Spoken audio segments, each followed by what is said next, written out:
Hi, this is Dave Klein with CitizenKline.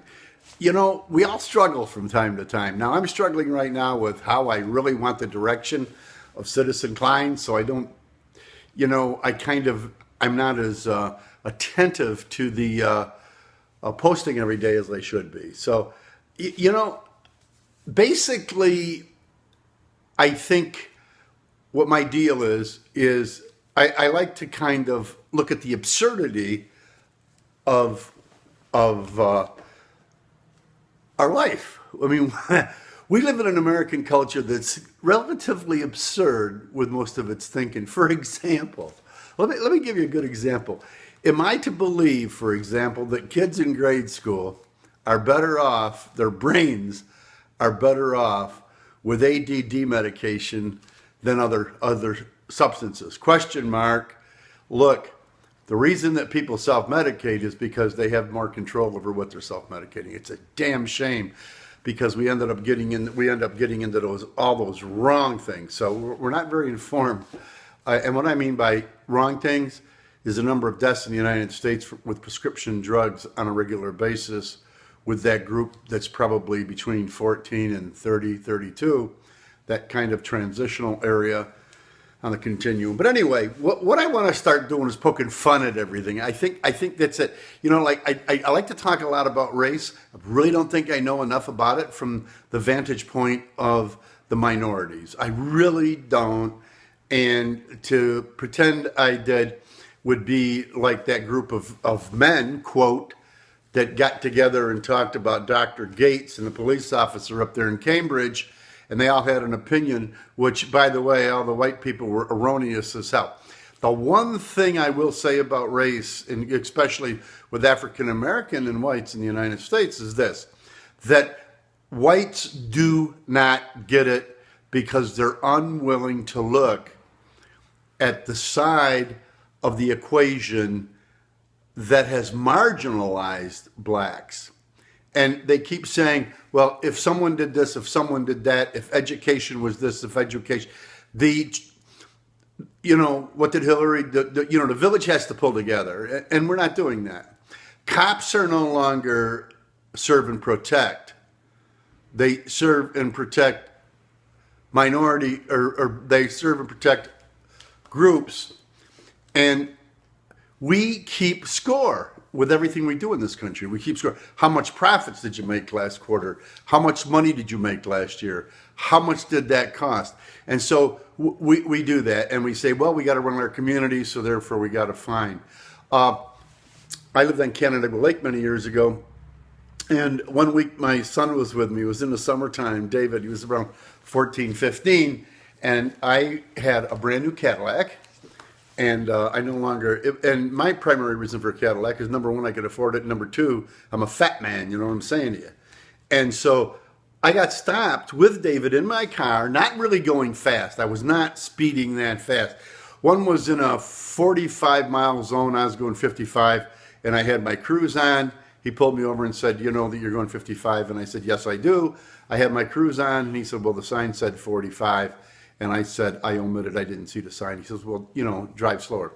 I'm going down Westlake Road in Canandaigua. I get stopped for 45 and a 35, and he looks at my license and says, Mr. Klein, slow down. Then I'm going down South Main Street in Canandaigua, and I'm going 45. I get pulled over, and he says, slow down. I can guarantee you, if I had been a different kind of race, that I would have gotten 3 tickets in a week. So I'm walking down the beach in Delmar Beach, and I'm outside the beach. If you've been to Delmar Beach, there's a sidewalk, and it walks down by the bathhouse and where the restaurant is, where they have activities and stuff like that. Absolutely one of the most beautiful places in the world. And I'm walking down the street, and it's a Saturday morning, and I like to go down there and watch the people doing the Tai Chi. And my wife and I had sat on the bench, cool breeze, nice morning. I mean, there's no greater weather in the world than, Delmar Beach in that San Diego area. And lo and behold, policeman comes up to me as I'm walking down the street, deputy sheriff from San Diego County, and he says to me, good morning, sir. How are you? Shakes my hand, 35-year-old, nice, delightful kid. That's the way it should be. Now, and that's the way it should be for everybody. I don't know how we've gotten so we exclude everyone. Maybe we always have. I don't know, but it's not comfortable. It's not comfortable, it's not comfortable to have to tell your kids in the morning, like if a policeman stops you, just bend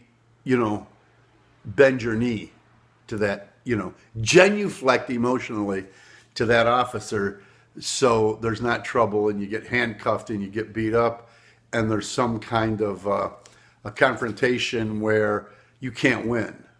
And that's certainly part of the equation here. Rodney King, the police should have got it with Rodney King. They didn't.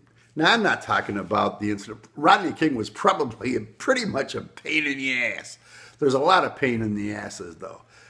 Just because you're a pain in the ass does not mean you should be beaten into oblivion or shot or killed or maimed or put in prison for a couple of joints or not paying a ticket. Jail time should be for different reasons. There's got to be alternatives when people haven't paid a ticket to going to jail. That's an absurdity. And with the taxpayers should be furious. Because if a person owes a $200 fine, let's say, and you're throwing them in jail for 10 days because they didn't pay it, you're nuts. Because you just cost the taxpayers a hell of a lot more money.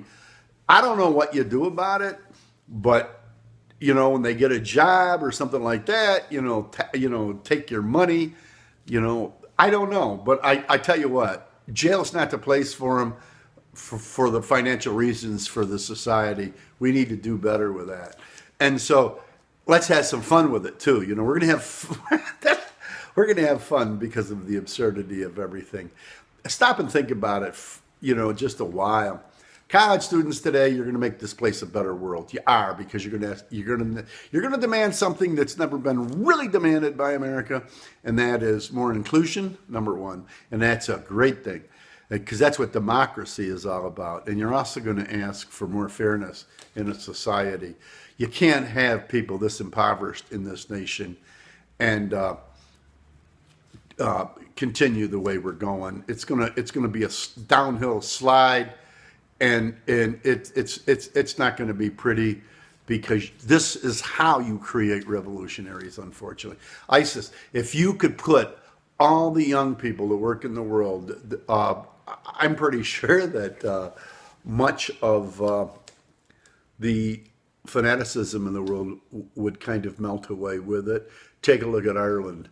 Ireland got busy, and all of a sudden there was a lot less trouble in Ireland. And Ireland's never had jobs for many, many, many years.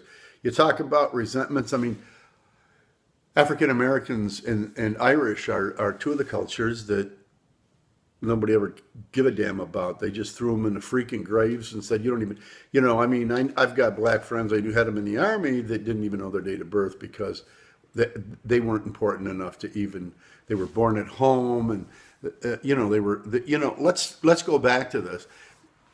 People are not chattel. Now, they're not.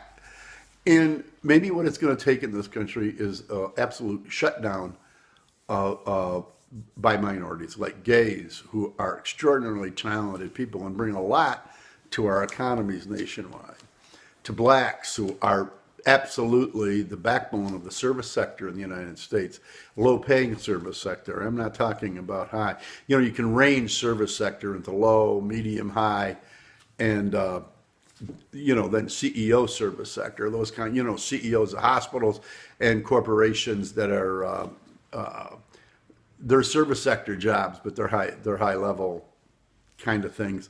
I'm talking about McDonald's, and I'm talking about Burger King, and I'm talking about the lady I met at some store down in North Carolina, has no health insurance, and she manages a Quiznos or somebody. Nobody thinks that anybody should have health care. Nobody thinks that people should get money. Actually, why don't people work free? And that's the question.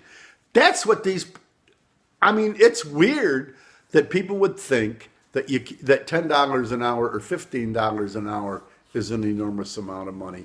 If we raise the standard of living in the United States to minimum wage of $15 an hour, and make no mistake, if we go back to the 1970s till now, it should probably be about 20. Because prices haven't gone down, so you haven't had deflation. You had deflation in the housing market when it fell apart, and we leave that to Mark Zandi and people like that. That really understand those kind of markets. And that's one of the problems, as we know. Anyway, this is Citizen Klein. We're going to get around here a lot more. I think I want to label this a society of idiots, misfits. We are lazy as Americans because of our inability to abstract, and it's a sad thing. But I'm not talking about, oh, we're the best workers in the world. No, we're not. We're the best educated workers. We can do anything. No, we can't. It's time for reality check. It's a good political thing. Yeah, we're the American worker. Hip, hip, hooray. And then all the other unions go out and screw all the other unions. So please, you're in it for yourself. Unions are in it for themselves.